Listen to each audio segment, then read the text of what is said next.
Ladies and gentlemen, welcome to Locked On Seminoles. I'm your host, Max, and it's just me tonight. I'm riding solo, but I'm not really riding solo because I have all of you on the other end of that camera watching on YouTube. Folks, if you haven't gotten on YouTube yet, this has been a prolific week. From last Monday through the episode we published yesterday for Locked On Seminoles, we are growing exponentially, and I couldn't appreciate all of you listening to us more. Thank you on YouTube. Now, if you're one of the OGs, you're on the podcast, or you're here for the first time, thank you just as much. Y'all built this. Y'all are the reason we do this, or the reason we get to. We do this because we like to, but we get to do it because y'all tune in every single day. So make sure you're subscribed on YouTube. Hit the bell to get notifications. Make sure you guys are following us on your favorite podcast app. And most importantly, make sure you're ready for Saturday because like Mike Norvell said in his press conference today, this is the game you come to Florida State for. It is officially UF Hate Week, so we're going to talk about the mess down in Hogtown. I got one more little tidbit that I need to get out before I put the Boston College game to bed, and I've got one more little point of personal privilege. Like I said, it's been a prolific week on YouTube. Seriously, the listens are awesome. I love that y'all are loving it. We're going to keep bringing it to you, but for those of you that are new, which there's over 1,000 of you first-time YouTube watchers, this back here is not the normal setup. I'm not a dude just in his bedroom, all right? I had an office, but we are closing on a new house. We close Monday. By the way, if you're a Nolecast listener, shout out to Shannon Young, 844 FSU Loans. Not one of our sponsors, but he got me a great rate on my mortgage. Make sure you check out Shannon if you guys need a new house. Seriously, he was incredible through this whole closing process. Point being, give me like another week. I'm going to be back in the command center, back in my office. I'm currently in the parents' guest bedroom right now while I wait to close on my house. So that's what's going on with me. And in just a second, we're going to talk about what's going on with the Noles.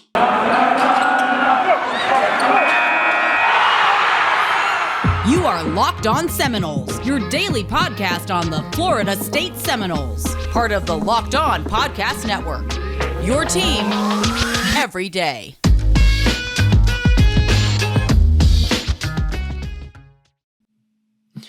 Hey folks, welcome again. I'm your host, Max, flying solo today. If you don't know me, that's all right.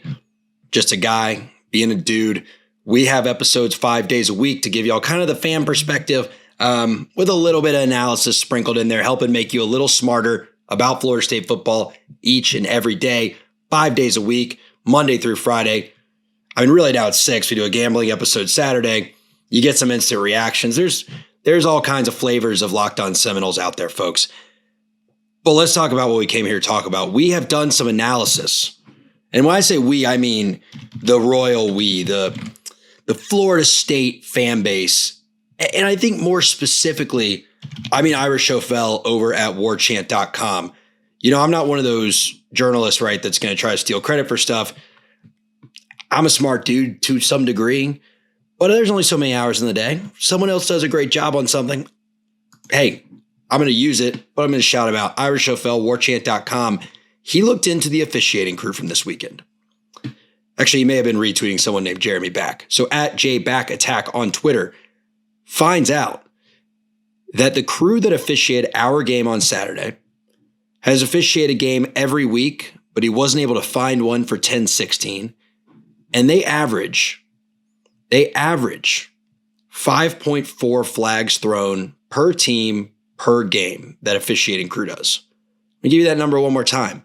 The officiating crew that officiated the Florida State game on Saturday averages 5.4 flags thrown per team per game in every other game they officiate when Florida State is not playing. They have officiated 2 Florida State games, and they have thrown how many? Oh my, that can't be right. Yeah, they've thrown 24 flags just on Florida State in those 2 games. I had to double check because I thought maybe I was seeing, no. Their average is 5 flags per game, 5.4 flags per game per team. They are more than doubling that when this crew officiates a Florida State game. Not going to throw the guy's name out there because it'll sound like I'm doxing him or whatever. You can find it on Twitter. Guy apparently is a State Farm agent. I'm just saying, maybe next time, do the jingle. See if he, will be there like a good neighbor. I don't know. Also from South Carolina. Is it a conspiracy? Look, probably not. Although these are really suspicious numbers. I don't know. Look, guys, watch yesterday's episode. Watch my instant reaction. If this is your first time hearing me, I have no problem blasting refs because I think that what the ACC puts on the field from an officiating standpoint is a crime against football. It is. Year in and year out, they just suck. They're really, really bad at it. But I also know we got other stuff to talk about. So we're gonna keep this thing rolling, huh? So guys, Dan Mullen is out. Dopey Dan and the girls are no longer performing down in Gainesville, Florida. Kind of disappointing because I really like the nickname Dopey Dan and the girls. I thought it was great. I don't come up with a ton of stuff on my own sometimes. So anyway, and now we're starting to hear smoke that Billy Napier is interested. The other names on the list are Lane Kiffin and Bob Stoops. It's not going to happen. Bob Stoops is not leaving retirement, being rich as all sin in Dallas, Texas to go coach in Gainesville, Florida. I'm sorry.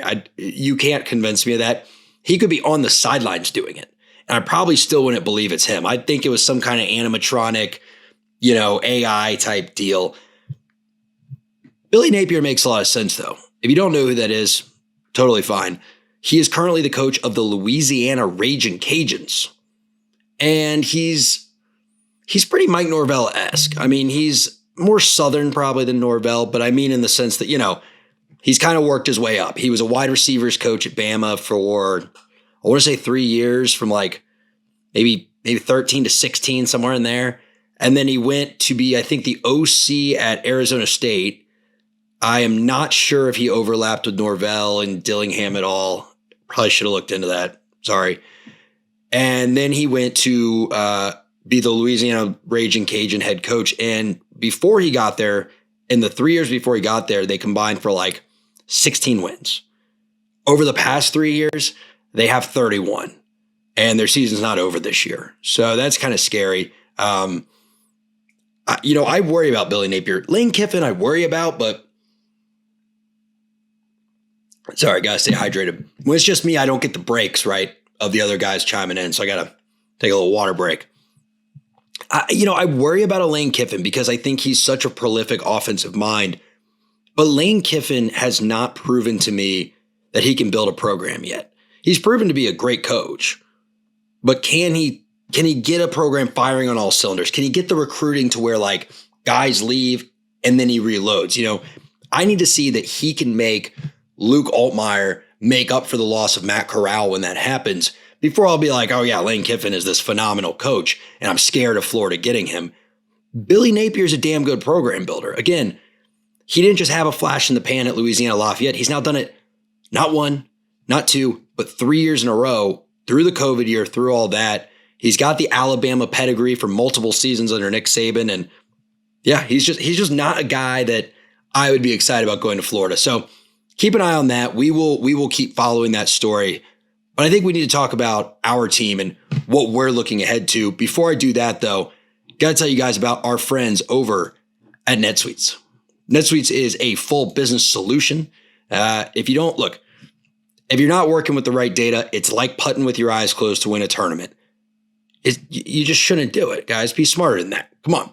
Over 27,000 businesses already use NetSuite, and right now, through the end of the year, NetSuite's offering a one-of-a-kind financing program to those ready to upgrade at netsuite.com/lockedon-NCAA. So head to netsuite.com/lockedon-NCAA for special end-of-year financing on the #1 financial system for growing businesses. netsuite.com/lockedon-NCAA. And when you're done taking care of your business, take care of yourself. Go play some daily fantasy with Prize Picks. It offers more college football props than anyone in the world. It offers all the star players of the Power 5 as well as the mid-majors. And hey, maybe some you haven't even heard of, but after some research, you realize there's a really good line on them that you can hop on. Prize Picks offers any prop you can think of, from yardage to touchdowns and even interceptions thrown. So you can draft your team of guys, you get their props right, you put $20 in, and if you get 3 of 5 on your team's prop right, you make some money. You get 4 of 5 right, you make a little more money. And if you get 5 of 5 right, well, drinks are on you that night, buddy, because you are going to have a phenomenal return on your entry. So guys, download Prize Picks from the App Store, the Google Play Store, and use promo code LOCKEDON. Let's go to the Prize Picks app, PRIZEPICKS, and use promo code LOCKEDON, and they will match your first deposit up to $100, 100%. So you put in $100, they'll give you $100, and you can start playing for free, and you can make money off of someone else's money, which, like, you don't need a finance degree to know. That's the best way to make money. All right, so I guess we should kind of start looking ahead to Florida, right? It's Tuesday, and we've got Florida on Saturday. I am intending to publish shows for the entire week, but I'm now realizing it's Thanksgiving week, and y'all have stuff to do. I've got stuff to do. Drake and Dave got stuff to do. Holly's got stuff to do. Stacy's got stuff to do. And yeah, so look, if an episode doesn't come flying out Thursday, I apologize, but we'll do our best here. So I'm going to go ahead and start looking at this game kind of early. And I think what is going to be most interesting about this game is how does this team play? And I think there's two ways to look at it, right? One, you have teams that maybe rally in spite of their head coach leaving, right? I think back to 2017, that team going out there and just beating the heck out of the Gators. I mean, it was ugly, right? Wasn't it? I think it got ugly. And then they go to the bowl game, and Deion Sanders is on the sidelines. We're just dominating down there in wherever the heck it was, Shreveport, Louisiana. And yeah, that happened. But then you have the other way. You have the people that they take on the characteristics of a team whose coach just got canned. And I think that is probably the Florida team you're getting. I could be nice about this, but I'd rather just be direct with y'all because I appreciate you being here.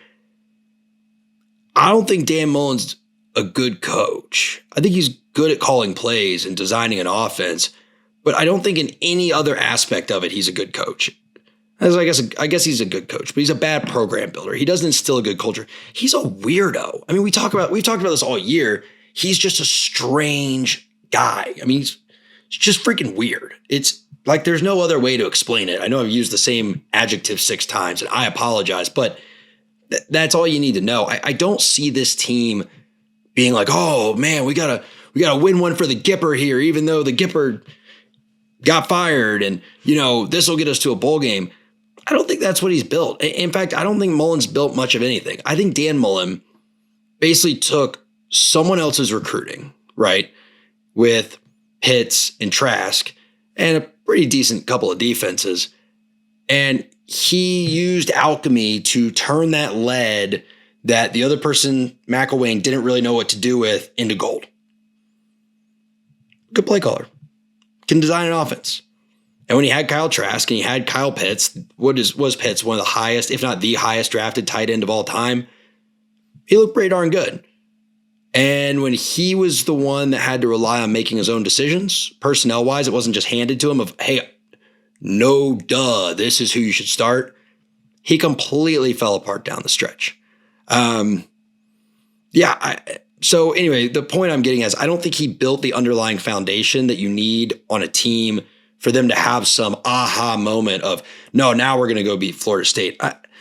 I'm not going to sound arrogant and say, hey, we're going to win this game by 30 points, because I don't think that's going to happen either. Like Mike Norvell said in his press conference today, this is the game you get up for at these schools. I do think Florida's going to be ready to play, but I don't think missing coordinators and missing a head coach with a running back coach as your interim head coach trying to design an offense, they're going to have any kind of meaningful game plan. And I can't think of a worse team to not have a full staff in place against than Mike Norvell. I genuinely mean that. You look at the game plan from this last weekend, and you look at what Mike and Kenny Dillingham do with this offense, the way they give you weird looks, right? Again, I said it in my instant reaction. Go check it out. They do that double pull counter look, and they can do 4 things off of it. We've seen them hand the ball off. Ja'Shawn Corbin scored a touchdown on it against Notre Dame. Then Trayshawn Ward broke that like 22-yard run against Notre Dame. That, they have the guard and the tackle pull over, and you basically end up with 4 linemen on one side. Then they start running this weird quick pitch out of it. That starts to work. So what do they do on Saturday against Boston College? Well, same thing. The two, you got your 5 linemen. The 2 linemen both pull over. You're expecting run. Jordan Travis puts it in the read. It looks like it's going to be that same run. The linebackers trigger and bloop, pops over the top. Right down the seam for 20 yards. But that's not all, folks. There's more. We got the freaking, what's his name? Anthony Sullivan and Billy Mays of coaching duos over there. There's always another feature.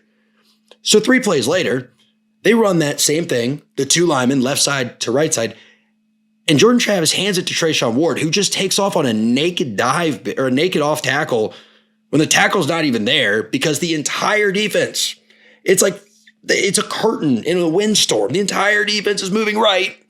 One linebacker's maybe watching the pass, just hands it to Trayshawn. Boom, 16 yards up the left side because no one's expecting him to go that way. The point I'm making is an offense that has a coaching staff that has that kind of ingenuity and that kind of creativity and gives you that much eye candy and that much, wait, shoot, I saw this on film 6 times, but now they're doing kind of the same thing, but something totally different, is not who you want to play when you don't have a good coaching staff in place, and definitely not who you want to play when you have effectively no coaching staff in place. So the line opened at -10. The Gators were 10-point favorite. That changed pretty quickly.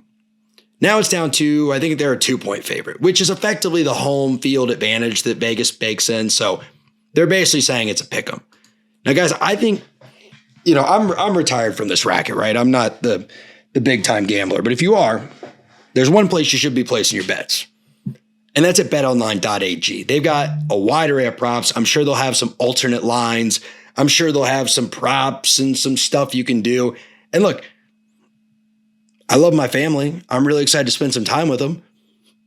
But maybe, for you, putting some action on some games throughout the holiday break makes being with your family a little more exciting. So if it does, go to betonline.ag. Use promo code LOCKEDON when you make your account, and they will give you a welcome bonus on your first deposit. Just like with Prize Picks, free money when you use promo code LOCKEDON at betonline.ag. All right, guys, last thing I'm going to talk about. I finally saw a projection that gets us in a bowl game, and we've kind of been talking about it, but y'all know we are very excited by the potential of making a bowl game because it feels like we will have accomplished something. I think it's such an arbitrary criteria, right? Like you're an adult when you're 18 and not when you're 17 and 8 months. You get to a bowl game at 6 wins, not at 5. But I think it's the fact that it will be an achievement that we didn't think this team was capable of, and that achieving 6 wins over 5, there will be something tangible, right? There will be an extra game. More importantly, you get 15 extra practices when you make a bowl game. This team could use 15 practices. And we've seen, in fact, that this team gets a lot better when they practice. Gosh, that was such a John Madden line. Y'all get what I mean, though, right? Like, this isn't a team that has just started week 1 and then gotten marginally better. I mean, they have gotten measurably better, substantially better week to week to week to week. And, it's call it the 1% better every day. I don't know what you want to call it, but they are a much better team than the team that lost to Jacksonville State. What do you guys think? I don't know. If you're on YouTube, tell me in the comments, what does this current team beat the team that played Jacksonville State by? 14? 21? If they really get going and the refs, aren't holding them back? I mean, I think it's literally night and day. You have a defense that after 4 weeks, I was full-blown ready to fire Adam Fuller. And now I'm like, dude, if he keeps improving the team like this, we're going to have a top 10 defense next year. If we can get our linebacking core straightened out, we got to bring in some talent there. We're going to have to make some replacements on the defensive line. But they clearly are being coached well now, and they understand what they're doing. And that defense, it's gone from like, if I need the defense to make a stop, I'm already leaving the game, or I'm already like turning off the TV because I know they're not going to make it, to when I saw, okay, BC has the ball and it's short time and our defense needs to make a stop. I fully trusted those guys. And I was like, oh, we got this. I know this defense isn't letting Boston College in this end zone one more time. And I know they're not going to let the refs hand Boston College this game. And that, again, night and day difference from where we were a mere 7 weeks ago. And that's pretty incredible to see. So I'm really, really excited by the prospect of 15 more practices. But again, more so, I'm excited by the optics of this, right? So you got the Florida recruiting class just total collapse, utter collapse at the announcement of Dan Mullen being fired. And it didn't help that it wasn't like a shock, right? Like it was a double move kind of explosion, like a whoop, bloop. What's that noise? Sorry, guys. But they kick both coordinators, so you think, okay, Mullen's going to stay. He'll keep the class together. And all of a sudden, Mullen's gone.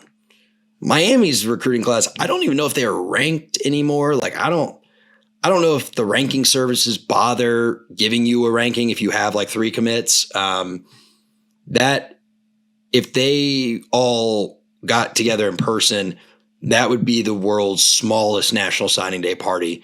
Miami is basically like how my dog acts during dinner time, just waiting for like, I guess, the crumbs of early national signing day to fall so they can have a meal on regular signing day. I don't know what the hell Manny Diaz's plan is. I think he's just enjoying being a millionaire and grateful every day he wakes up without 4 missed calls from the new AD telling him he's been fired. And then we had the opportunity to say, hey, we just won 5 of our last 7. Or I guess if we beat Florida, what'll it be? 6 of our last 8. And we're going bowling. We win that. It's like, all right, guys, we just won 7 of our last 9. We turned an 0-4 start into a 7-win team. And Mike Norvell, if he lands some of these guys that are on the board, if he lands Tyree, if he goes out there and he grabs, Marvin Jones Jr., if he goes out there and grabs the guy who just, sorry, guys, I'm so bad with recruits' names. I'm sorry. We just had Julian Armella drop us in his top 4. He's a 4-star offensive lineman. We're already a top 15 class, and there's like 3 to 5 pieces that could come together in this class. You throw some transfers in there, guys, that's not fake momentum. Like, that is a team I'm going to be really damn excited to cover headed into next year. I'm not saying we're going to win a national championship. And I don't want to bring this down because I'm having so much fun being uplifted, but you are in a rebuild, okay?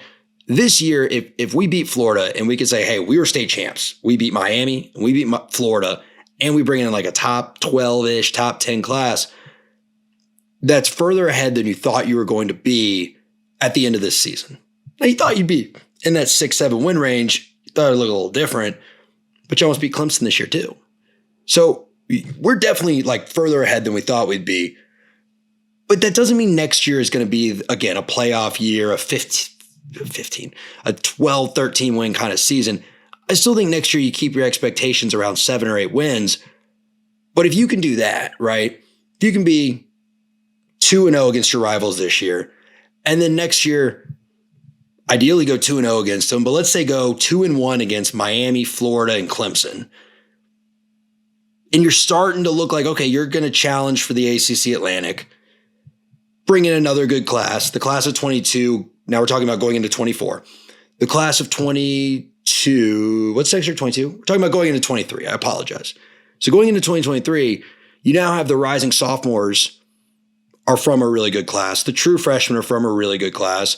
And you've got some seniors on your team that are the guys that are young right now. I believe that'd be like Akeem Dent. You'd have Amarian Cooper. You'd have Malik McLean. I don't think in 2023 you'd have Trayshawn, but you might, so don't quote me on that. Your offensive line is, again, older, more mature, stronger. That could be a really exciting season. So, again, next year, probably not competing for a championship, but I think we're laying the foundation to make 23 and definitely 2024 a really, really exciting year if we keep up this momentum. Now, how am I going to feel on Sunday? I don't know. I really don't know. If you ask me my score prediction right now, it's the pessimist in me. I've been here too many times, been hurt too many times. But the fan in me says like Noles by 100, right? Like, we're going to go down to Gainesville. They don't have a coach. We're going to put our foot on their neck and we're going to step up. and we're going to step on the bus, and we're going to ride off into the sunset and go bowling, and all the stars are going to align for us. Is that exactly what's going to happen? I don't know. Is it what I'm going to let all of us fantasize about for the rest of the day? Absolutely it is. Absolutely. Noles by 100 this weekend. The rest of the state's in chaos, and I couldn't be happier. I hope y'all have a great Tuesday. Thank you so much for stopping by. Seriously, we love having y'all. We hope to see you tomorrow. If you're on the pod, make sure you check out YouTube. If you're on YouTube, check out the podcast. Try a different platform every now and then, but whatever you decide, I'll be here for you. I'm your host, Max, and this was Locked On Seminoles.